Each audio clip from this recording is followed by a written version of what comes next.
بسم اللہ الرحمن الرحیم۔ السلام علیکم، میں ہوں سید وسیم عباس۔ امید کرتا ہوں کہ آپ خیر و عافیت سے ہوں۔ عزیز طلبہ، آج کا ہمارا موضوع جماعت نحم کی شامل نصاب اردو کی کتاب کے حصہ نثر سبق نمبر 5 نصوب اور سلیم کی گفتگو ہے۔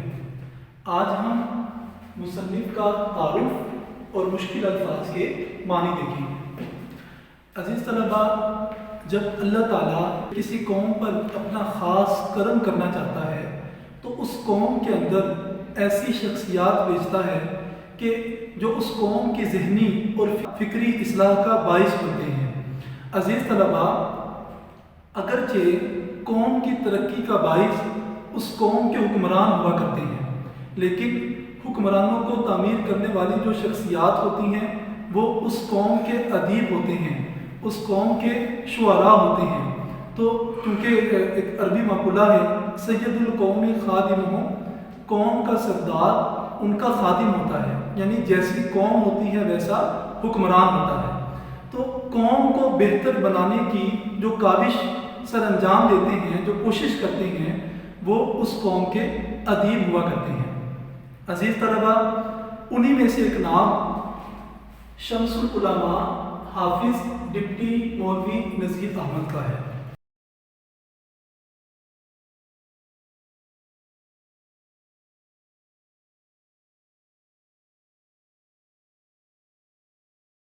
اتنا بڑا نام کمانے کے لیے کیا محنت کرنی پڑتی ہے، یہ ایسے مل جایا کرتا ہے؟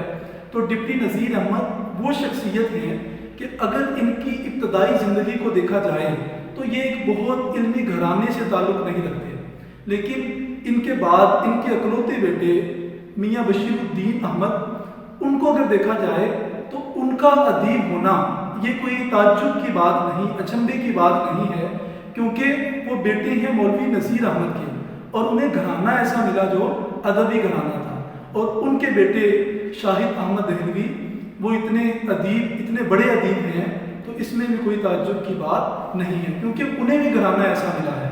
مولوی نذیر احمد، آپ نے جو ترقی کی ہے آپ نے اپنی محنت کے ساتھ کی ہے، اپنی کوششوں کے ساتھ کی ہے اور تکلیفوں کے ساتھ کی ہے۔ عزیز طلبہ، آپ جب بھی کسی بڑی شخصیت کو دیکھیں جنہوں نے اپنی محنت کے بلبوتے پر ترقی کی ہے تو آپ یہ نہ جانیں کہ ایسے ہی ترقی کر لی، اس کے پیچھے آپ ان کی زندگی کو پڑھیں تو ان کی زندگی کے اندر بے شمار تکلیفیں ہوتی ہیں، انہوں نے مصیبتوں کو برداشت کیا ہوتا ہے اور اذیتوں کو برداشت کیا ہوتا ہے۔ ڈپٹی نذیر احمد، آپ کا اگر تعلیمی دور دیکھا جائے تو آپ جب دلی کے اندر پڑھنے کے لیے آئے تو آپ کو لوگوں کے گھروں سے مانگ کر کھانا پڑتا تھا، اور ڈپٹی نذیر احمد وہ شخصیت ہیں کہ آپ جس مسجد کے اندر سوتے تھے، آپ خود ہی بیان کرتے ہیں کہ اس مسجد کے اندر میرے پاس سردیوں کے اندر بستر نہیں ہوتا تھا، تو میں نماز پڑھنے والا جو جائے نماز ہوتا ہے، صف ہوتی ہے مساجد میں، آپ دیکھتے ہوں گے، میں اسی کو اپنے اوپر فولڈ کر لیتا تھا، اسی کو اپنے اوپر اپنا بستر بنا کر فولڈ کر لیتا تھا۔ تو جب صبح کو صفائی کرنے والا آتا تھا تو وہ ایک لات رسید کرتا تھا، تو کہتے ہیں کہ وہ سب بھی بچ جاتی تھی اور میں بھی اٹھ جایا کرتا تھا، اور جس گھر کے اندر ان کا کھانا لگا تھا ان کی بیٹی کو بہلانا یہ بھی انہی کی ذمہ داری ہوا کرتی تھی، اور وہ بڑی ضدت تھی، اور ایک مرتبہ مولوی نذیر احمد کا ہاتھ بھی انہوں نے ایک مشین کے اندر دے دیا۔ اور جب آپ نے ترقی کی، اتنی ترقی کی کہ سر سید جیسے کہتے ہیں کہ مولوی نذیر کے بوٹ کے اگر تسمے کھولنے کے لیے مجھے مل جائیں تو یہ میرے لیے قابل فخر بات ہے۔ زندہ دلان پنجاب جو کہا جاتا ہے وہ مولوی نذیر احمد کا دیا ہوا پنجاب والوں کو لقب ہے۔ عزیز طلبہ، مصنف کے تعارف کی طرف بڑھتے ہیں۔ آپ کی پیدائش 1831 میں ہوئی اور آپ کی وفات 1912 کے اندر ہوئی۔ جائے پیدائش یعنی جس خطے کے اندر آپ کی پیدائش ہوئی وہ ضلع بجنور ہے۔ آپ کی معلومات اور دلچسپی کے لیے بتا دوں، یہ کتاب کے اندر موجود نہیں ہے، تحصیل نگینہ اور گاؤں ریہڑ کے اندر آپ پیدا ہوئے۔ آپ نے ابتدائی تعلیم اپنے والد گرامی سے حاصل کی، اور آپ جب دلی کالج میں داخلے کے لیے آئے تو آپ کے جو سب سے عظیم استاد تھے جس پر آپ فخر کیا کرتے تھے وہ مولوی عبدالحق ہیں۔ مولوی عبدالحق یہ اردو کا ایک بہت بڑا نام ہے۔ انہوں نے اردو نثر نگاری کے اوپر بھی کام کیا ہے، لیکن ان کا ایک بہت بڑا کارنامہ اردو قواعد ہے۔ ان کی کتاب کا نام بھی اردو قواعد ہے۔ اگر زندگی میں کبھی فرصت ملے تو عزیز طلباء اس کو ضرور مطالعے میں لائیے گا، بڑی اچھی کتاب ہے۔ اور جب آپ نے اپنی تعلیم کو مکمل کیا تو ملازمت کے لیے آپ پنجاب ضلع گجرات میں تشریف لائے۔ وہاں آپ ایک اسکول میں مدرس یعنی استاد کی ملازمت آپ نے اختیار کی، اور وہ اسکول مڈل لیول کا اسکول تھا، ہائی اسکول بھی نہیں تھا۔ تو آپ نے اس میں اتنی محنت کی اور اپنی صلاحیتوں کو اس قدر کام میں آپ لے کر آئے کہ آپ ترقی کرتے ہوئے ڈپٹی انسپیکٹر مدارس کے عہدے تک جا پہنچے۔ تو یہ آپ کی محنت اور آپ کی قابلیت اور آپ کی صلاحیت کا منہ بولتا ثبوت ہے۔ اور آپ کا ایک بہت بڑا کارنامہ جو ملازمت کے بعد آپ نے کیا، آپ نے 1861 میں انڈین پینل کوڈ کا ترجمہ کیا جسے تعزیرات انڈیا کہا جاتا ہے۔ یہ انگلش زبان میں تھا۔ آپ کو انگلش کے اوپر بھی استادانہ مہارت تھی، آپ نے اس کا ترجمہ کیا اردو کے اندر۔ آج بھی انڈیا کے اندر اس کتاب کا جو ترجمہ موجود ہے وہ بھی ڈپٹی نذیر احمد کا کیا ہوا ہے۔ ڈپٹی نذیر احمد کی یہ جو ترجمہ کردہ کتاب ہے، پینل کوڈ کسے کہتے ہیں؟ پیارے بچوں، ایک قوانین ہوتے ہیں، یعنی جو جرم کرتا ہے اس جرم کے عوض جو سزا ملتی ہے وہ تمام اجرام اور ان کی سزائیں یہ اسی کتاب کے اندر لکھی ہوئی ہیں۔ آپ کو اس کتاب کا ترجمہ کرنے کی وجہ سے آپ کو تحصیلدار بنا دیا گیا، یعنی اتنا اچھا ترجمہ کیا، آپ کی کتاب اتنی زیادہ مقبول ہوئی حکمرانوں کے اندر کہ آپ کو تحصیلدار کا عہدہ دے دیا گیا۔ اور جب آپ نے تحصیلدار کے عہدے کے کام بڑے اچھے طریقے سے سر انجام دیے تو آپ کو مزید ترقی دیتے ہوئے افسر بندوبست کا عہدہ عنایت کر دیا گیا۔ نظام دکن جو دکن ریاست کا سربراہ تھا، جب آپ نے آپ کی تعریف سنی اور تعریف سن کر آپ کی صلاحیتوں کے بارے میں جانا تو آپ کی اس ملازمت کو ختم کر کر آپ کو انہوں نے دکن میں بلا کر ایک بڑے عہدے پر فائز کر دیا۔ عزیز طلباء، یہ ان کا شخصی تعارف تھا، ان کی زندگی کے حوالے سے جو ان کی شخصی زندگی کے حوالے سے تعارف تھا وہ آپ نے جان لیا۔ اب چلتے ہیں ان کے ادبی تعارف کی طرف۔ یہ پہلے ناول نگار ہیں۔ اردو کے اندر ناول کی صنف ان سے پہلے موجود نہیں ہے، یعنی پہلا ناول اردو کے اندر جس شخصیت نے لکھا وہ ڈپٹی نذیر احمد کی ہے۔ باقی زبانوں کے اندر ناول موجود ہیں لیکن ان کے اندر اصطلاحی پہلو موجود نہیں ہے۔ ڈپٹی نذیر احمد یہ دنیا کے اندر یہ تمام زبانوں میں واحد وہ ناول نگار ہیں جنہوں نے اپنی ناول نگاری کے اندر اسلام کا پہلو مد نظر رکھا۔ آپ ارکانی خمسہ میں شمار ہوتے ہیں اردو کا نشاط ثانیہ، یعنی اردو کے اندر پہلے ادب تو موجود تھا لیکن اس کی بنیاد جھوٹ کے اوپر مبنی تھی۔ آپ نے میر انیس کا نام سنا ہوگا، 194 بند انہوں نے لکھے ہیں۔ انہوں نے میدان کربلا دیکھا نہیں ہے، اس کے باوجود پھر بھی انہوں نے اس کی منظر کشی کی ہے، تو وہ سارا کا سارا مبالغہ آرائی پر مشتمل ہے۔ اسی طرح اردو ادب کے اندر آپ کو عشقیہ روایات کے اندر بڑے جھوٹ ملیں گے، لیکن وہ 5 اشخاص جنہوں نے اردو کے اندر سچ کی بنیاد ڈالی ان میں ایک نام ڈپٹی نذیر احمد کا ہے۔ تو آپ کی معلومات کے لیے آپ کو بتا دینا چاہتا ہوں، مولانا شبلی نعمانی، مولانا الطاف حسین حالی، سر سید احمد خان اور مولانا محمد حسین آزاد اور ڈپٹی نذیر احمد دہلوی، یہ 5 وہ اشخاص ہیں جنہوں نے اردو کے اندر سچ کی بنیاد ڈالی۔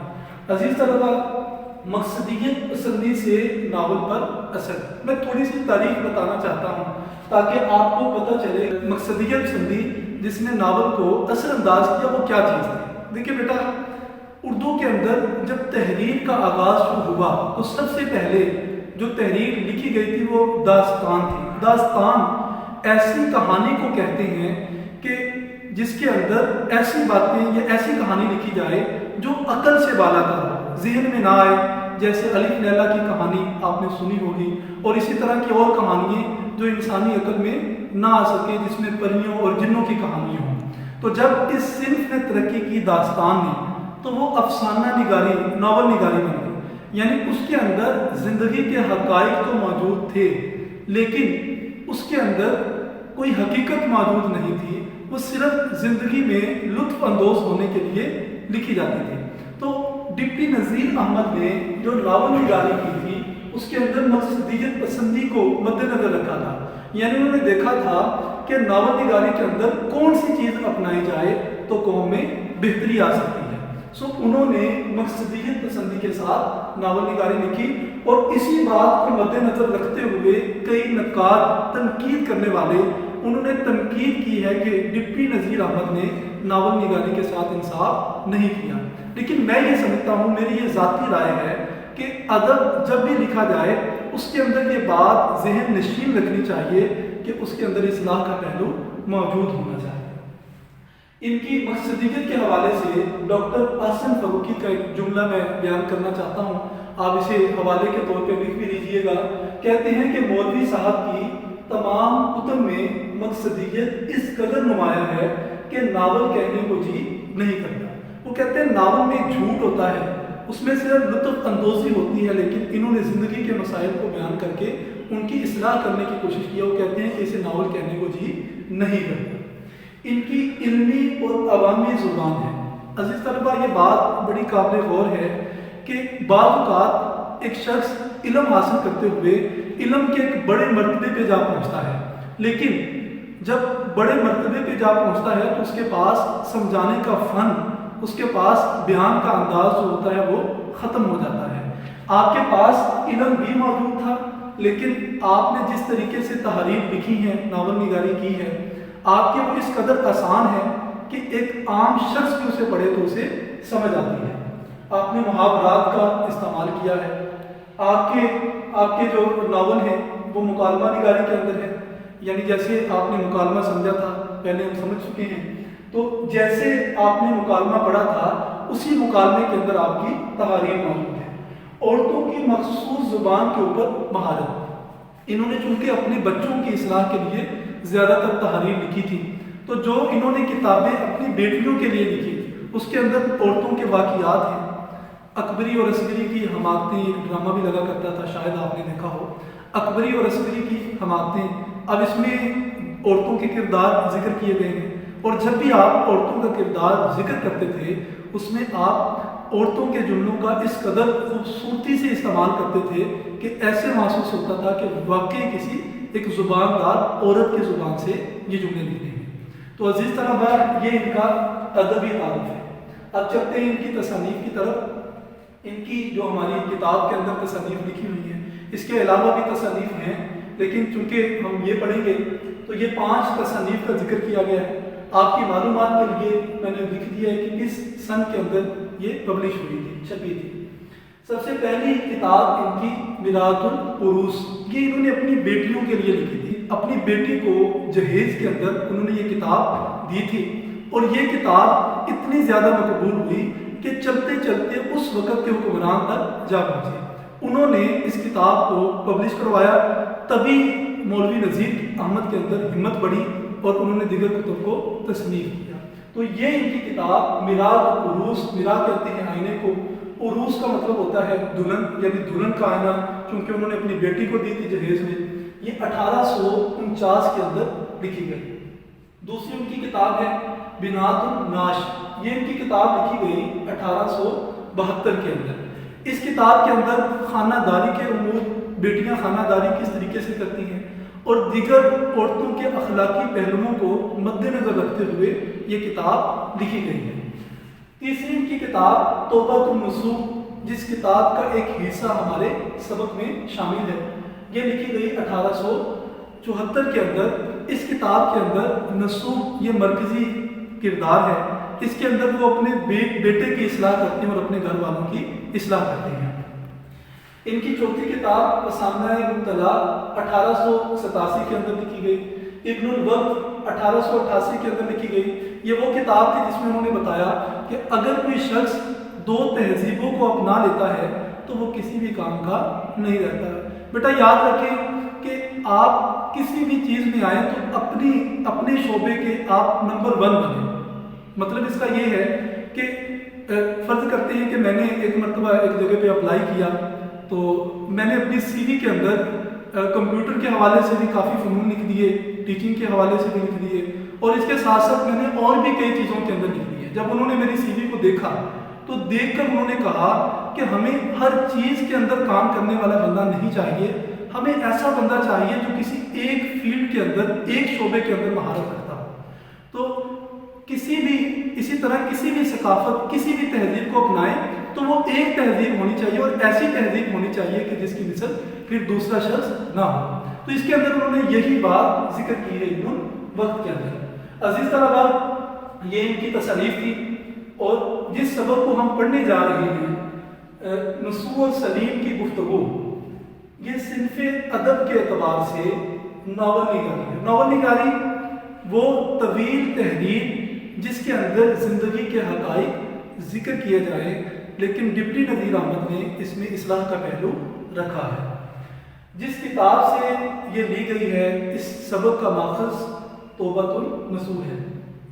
عزیز طلباء، آپ سوچتے ہوں گے کہ ہمارے نصاب کے اندر جو نصوح سلیم کی گفتگو ہے، کیونکہ ناول یہ ایک لمبی تحریر کو کہتے ہیں، اور یہ تو مختصر ہے، 4 صفحوں پر مشتمل ہے، تو یہ کیسے ناول ہو سکتا ہے؟ تو بیٹا، یہ ایک لمبی تحریر ہے توبۃ النصوح، اس کی مختلف فصلیں ہیں، جسے آپ چیپٹر بھی کہتے ہیں، ابواب بھی کہتے ہیں۔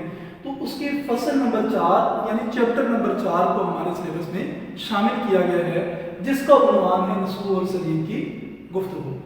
تو عزیز طلباء، یہ مصنف کا شخصی، ادبی اور تصنیف کا تعارف تھا۔ اب مشکل الفاظ کی طرف بڑھتے ہیں۔